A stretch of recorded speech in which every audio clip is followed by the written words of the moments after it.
দর্শক মণ্ডলী, শেষ বিকালের সময় একটু ঘুরতে আসছি বিলের দিকে আর কি। কিন্তু আসছে ঘোড়ার গাড়ি আর কি, ধান বহনের জন্য। কিন্তু ব্রিটিশ আমলে এন থেকে 100 বছর আগে কিন্তু চালু ছিল এই ঘোড়ার গাড়ি দিয়ে। কিন্তু মানুষজন বিভিন্ন জায়গায় কিন্তু যাতায়াত করতো আর কি।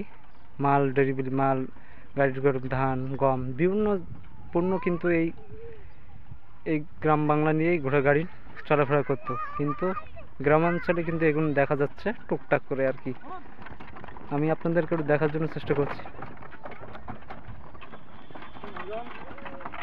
হ্যালো, কোনো এক সময় এরম চালু ছিল গত 100 বছর আগে। এবার ব্রিটিশ আমলে এগুলো দেখা যেত আর কি। কিন্তু বহুদিন পরে কিন্তু এগুলো দেখছে আর কি। দর্শক, আমি আপনাদেরকে একটু দেখানোর জন্য চেষ্টা করছি আর কি। বিশেষ আপডেট, ধান চলছে এরা কৃষক ভাইরা।